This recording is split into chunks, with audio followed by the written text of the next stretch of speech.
So you can talk calm, you can act calm, but the people closest to you, especially kids, they feel the truth. A friend of mine told me a story about his 2-year-old daughter that completely reframed what calm actually is. And once you hear it, you'll understand why nervous system regulation isn't optional, it's everything. Let's get into it. So one day, sometime last year, I think it was, down here in Peru, a couple of hours outside of Cusco, I was in a San Pedro ceremony. This is like a psychedelic cactus that's native to the Andean Mountains here where I'm based, and we do a ceremony. So you go in, it's like ayahuasca or magic mushrooms or type of psychedelic ceremony, and the teacher that I work with comes in and he goes around throughout the day. You start at say 9 a.m. and you go through until say 5 or 6 p.m.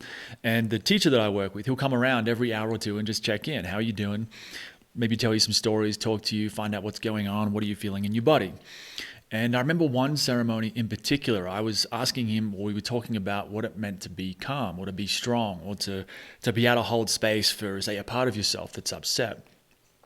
And he told me a story about his 2-year-old, I think she was 2 at the time, daughter, who he was saying that the kids are, his daughter and kids in general, they see what's true, right? So if parents are upset, if parents are stressed, if there is some, stress in the household, kids will feel that. It doesn't matter what the parents are doing or saying or acting like.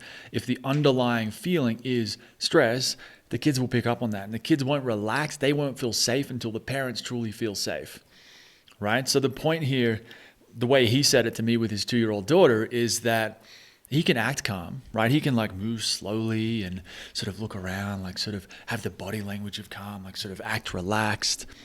And he can talk calm and put on the yoga voice and, it's okay, you're okay. But he did say, I remember that day very clearly because it stuck with me and it's really given me something to practice in my own life. He said that he can't act calm. He can't talk calm. His daughter will not calm down. His daughter will not relax. If she's upset, if she's crying, if she's having a bad time, she's not going to calm down because he's acting calm, right? Because he's talking calm, because he's doing the things that calm people do, right? He said that he has to be calm. And let me say that again. It's not enough for him to act calm or to talk calm or to sound calm or to have the body language of calm. He has to be calm. Now, if you're not familiar with the world of nervous system healing, somatic therapy, you might not even realize what calm is. Because we often think if someone talks calm or if they have the body language of calm, they are calm, they look calm, right? Isn't that what calm is? They move calm. But there's a difference between acting calm, like I've been saying with my friend, and being truly calm. And if you're paying attention, you will notice it. You can see if someone's they're doing the things, but they're actually really tense. So what does it mean to be calm, right? It's not acting, it's not talking calm, right? So it's not, of course, that can be part of it, right? If you are truly calm, you'll probably start to act calm and sound calm as well. And maybe talking calm and acting calm might be one way to start to feel a bit more calm, but on a deeper level, I would say being calm is actually about being safe, feeling safe.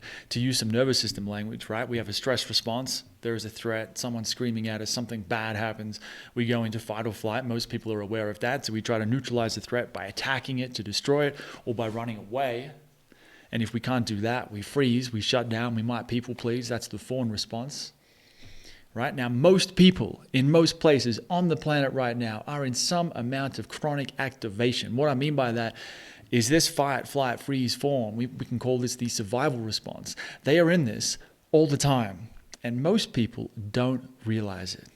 If you want evidence of this, just look at how easy it is to trigger most people, how easy it is to piss them off, how our entire economy is driven mainly by distractions. It's all about how can we distract people from what they're feeling? How can we entertain them? How can we give them something to do so they don't have to feel what's happening inside, so they don't have to be on their own with themselves?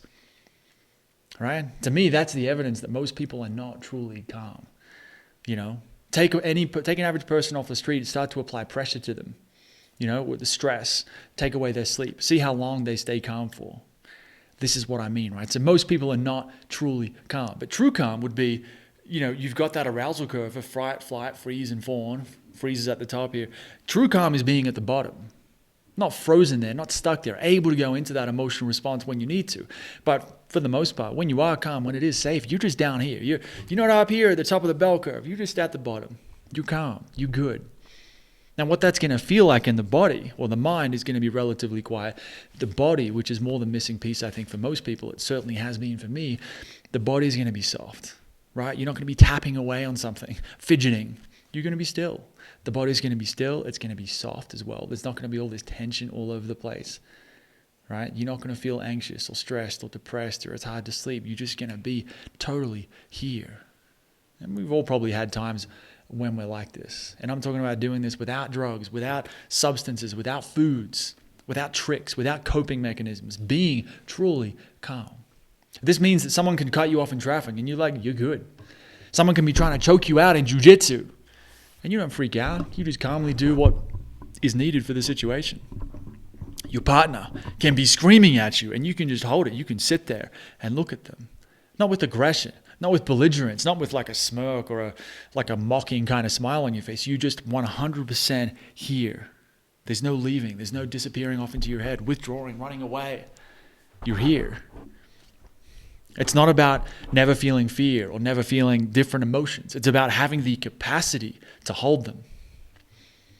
This, to me, is what it means to be truly calm, to be able to walk into that storm and be like, I'm good. I'm like this rooted oak tree. I'm a fucking mountain. Now, it's the kind of thing that if you felt it, you'll know it. What I'm doing right now is explaining it to you. So maybe you felt it, right? You've had glimpses of it. But if not, this is starting to get at the point.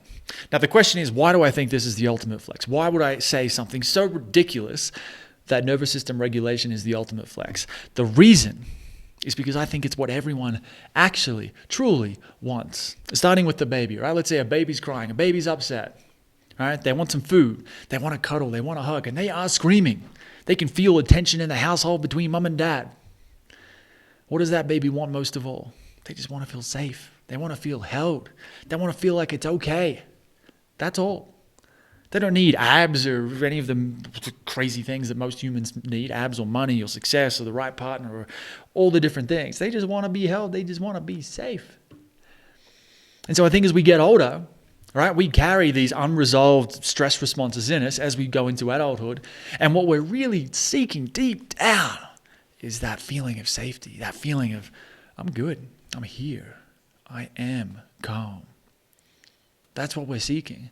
But we don't know how to create it for ourselves. So we go, okay, well, maybe I need the money, maybe I need the abs, maybe I need the boy or the girl, the man, the woman, the whatever, the relationship. I need the job, I need the travel, I need the business. I need the clothes, the car, the house, the something. And when I have that, then I'll feel calm. Then I'll be truly calm. Then I'll stop trying to get somewhere else. And so to me, this true calm, feeling true calm is what everyone is seeking. I'm not saying all that other stuff is bad. You need money to live.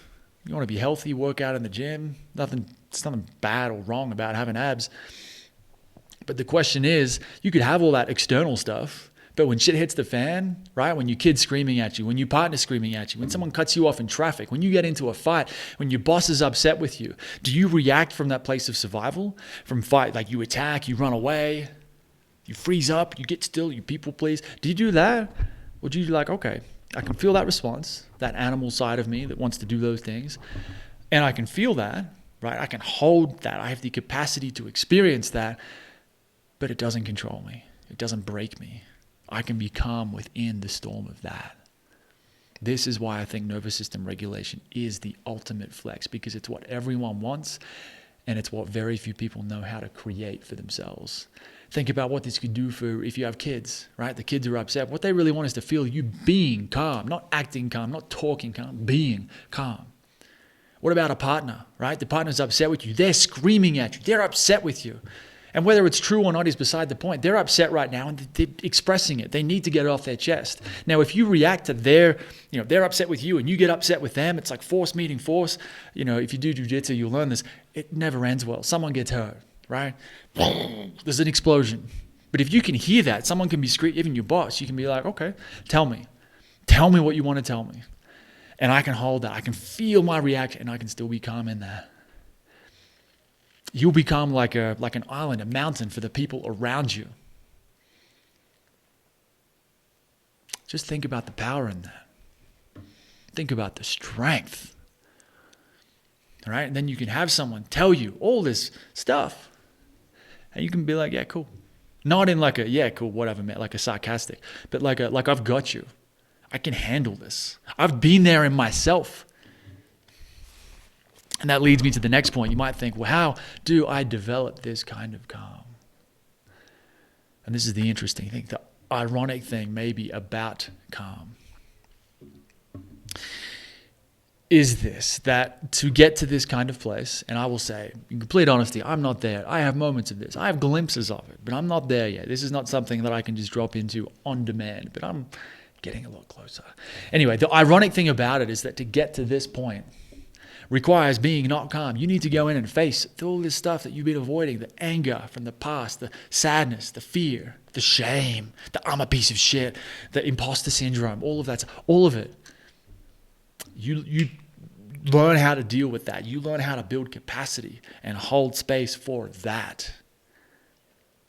Then when it comes up in you, you face all of it in you, and then when it comes up in someone else, it's like, man, I've been there. Like I've done this before. This is nothing new to me, right?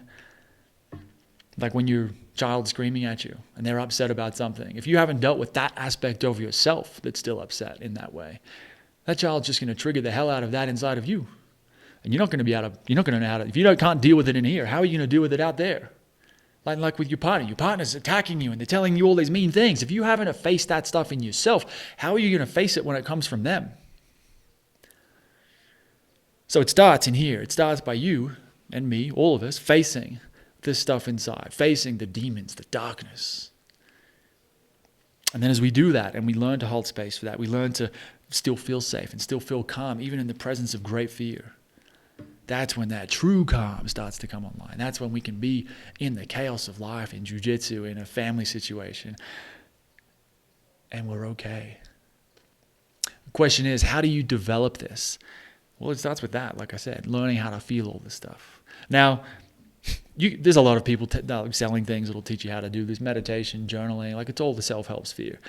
The thing that works better than anything, in my experience, and I'm just one man, in my experience, is nervous system healing, somatic therapy, paired with maybe a sprinkling of psychedelics with the right people.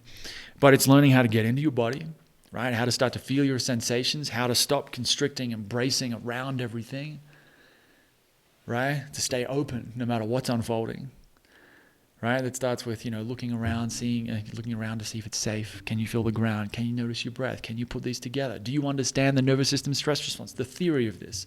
Did you know what a sense of safety looks like on the outside?